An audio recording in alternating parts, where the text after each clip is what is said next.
At Silvertown, in the East End of London, in 1917, there was a great explosion. It happened in a munitions factory making the high-explosive TNT. The streets nearby were devastated, and 73 people were killed. Mena and Jane have come to the area to talk to some of the survivors and find out more about what happened. This was one of the streets that got hit.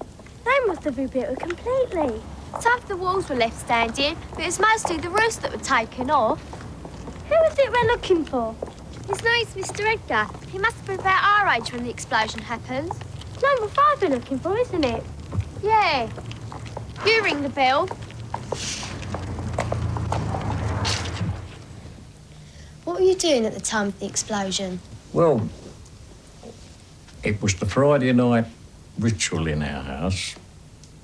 7 o'clock Friday night, we all had to have a bath. A tin bath in front of the fire. But before we could get in the bath, there was such a commotion outside that all of a sudden, the house collapsed.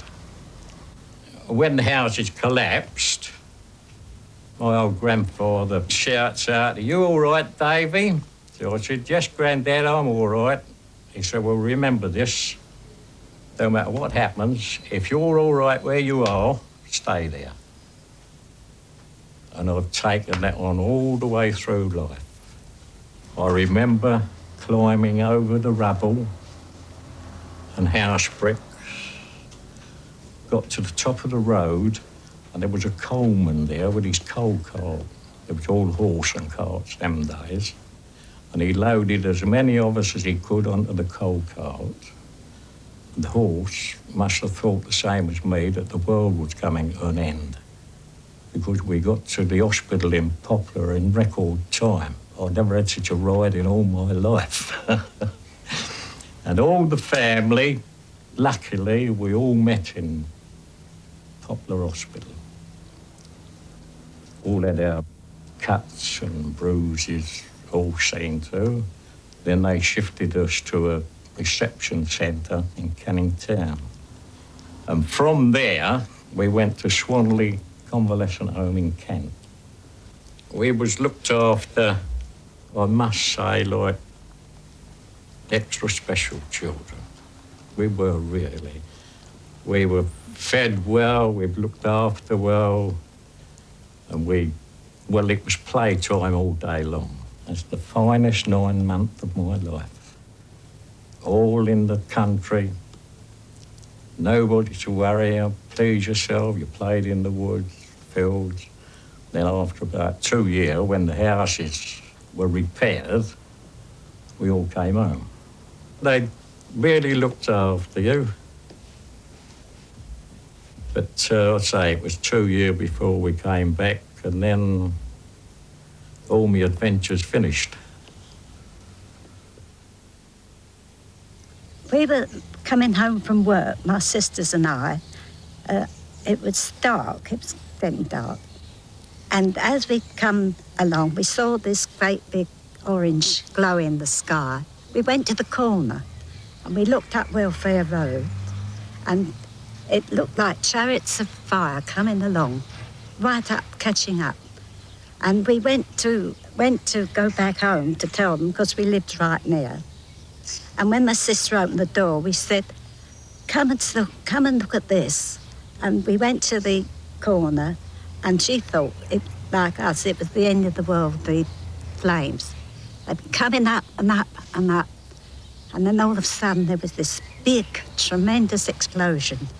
And everything seemed alight. It was really terrible. And then the people, because I think it was nearly flat in Silvertown with the explosion. And then we took the people in from Silvertown because they had nowhere to go. They lost everything. And it was really terrible. Never forget it. Never. How old were you at the time of the explosion? I was 1 year and 9 months, dear. What did your mother tell you about the Silvertown explosion? Afterwards, she couldn't find me. My grandmother was sitting nursing me and she couldn't find us. And eventually she found us across the road. I was on the ground, Grandmother was on top of me, and the chair was as though it had been put over the top of us for protection. And she said that we were not bodily harmed, but she noticed that one of my eyes was turned. So it affected your eyesight? Yes, yes. Did any of your relatives get hurt in the explosion? I had two brothers hurt. One brother, who was 2.5 years older than me, he was asleep on my grandmother's bed. And my mother had to go in and pull him out of the rubble. And as she did, that clock, she walked on it. But she didn't break the glass, but there's a piece off the top of it. And she always said to me, that is a relic of the explosion. And, you know, she'd asked me to hang on to it as long as ever I can.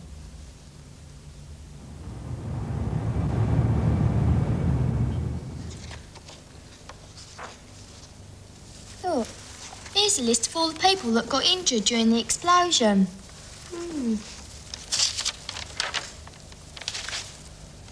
One, Barnwood Road. That's where Mr. Edgar lived. Yeah. Lloyd. That must have been his uncle. Yeah. There were 4 children living there. We could make a map and mark in where all the people lived. Yeah, that's a good idea. Yeah. Look, here's a book of the furniture payment. They must have used it after the explosion to claim money to buy furniture. Here's David Edgar. That must have been his dad. 1 Barnard Road, Silvertown. He claimed 1 bedstead, 1 bed, 3 blankets, 1 pair of sheets, 4 pillows, and cooking utensils and crockery. And it only came to £5. But it must have been a lot in those days. Yeah. Look, here's a list of all the people that were sent to the home in Kent that Mr. Edgar talked about.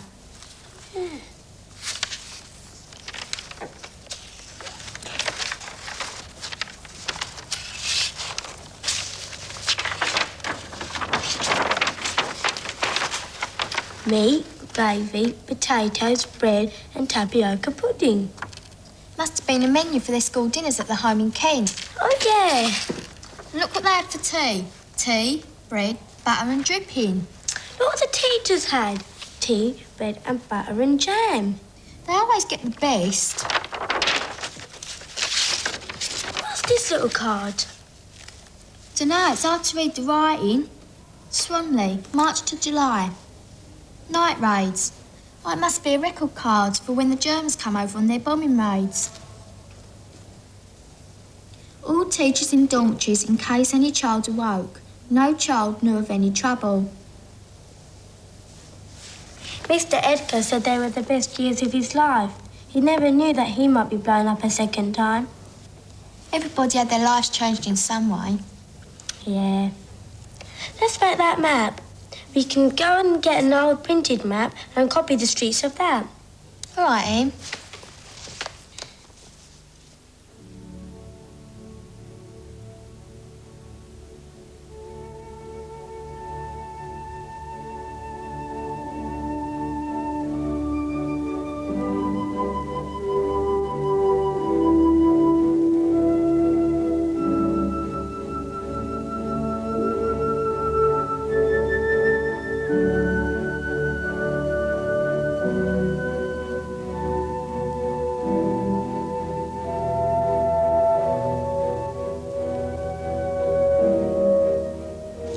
Two of the firemen were killed and 2 of their children.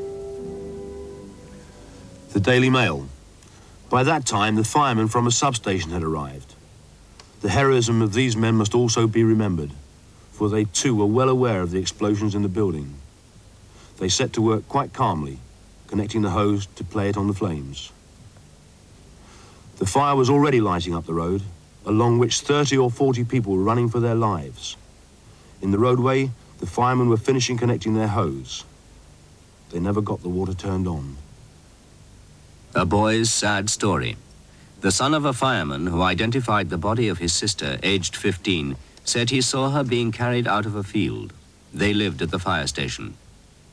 Is that the fire station which has been so much injured? Yes. Was it blown to pieces? Yes. Your father lost his life? He was killed at the time of the explosion working there. The witness added that he helped to lay his sister on a mattress. She was found in a field adjoining the fire station with her back broken, and she died there. Poor Winnie Seal. Her funeral was the biggest event the next week. And they played the Dead March.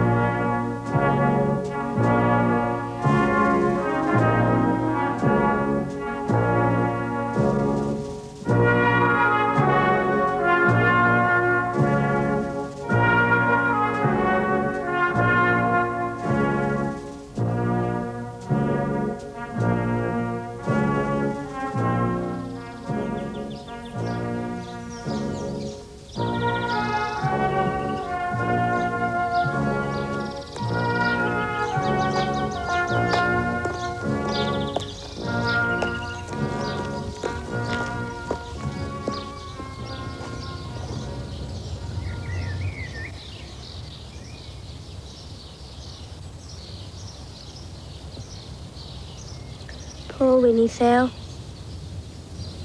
And the baby was only 4 months old too. Come on. Let's go down to Silvertown this afternoon, see if we can get a good view of where the explosion happened. Yeah, all right. All right then.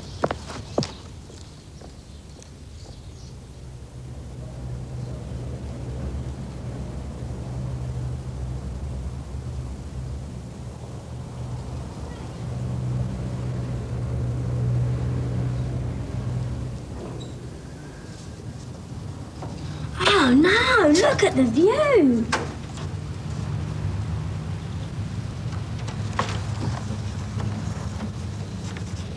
Look, over there. That's the modern fire station where the old one used to be. Oh yeah.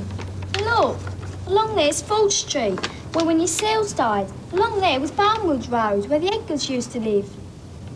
Look, over there, between the road and the river. That's where the Brannaman factory used to be. It must have really changed a lot. Yeah. It's hard to imagine what the explosion was really like. In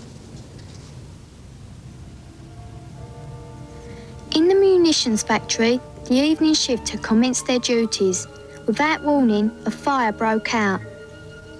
It was just like chariots of fire coming along. It was all spreading out like that, and it was coming nearer and nearer and nearer.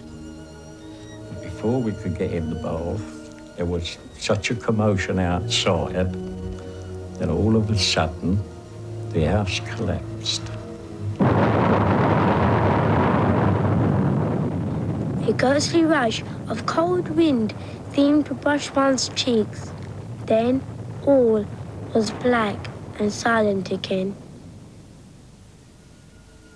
On the few walls which stand hang broken pictures, mirrors, and the like.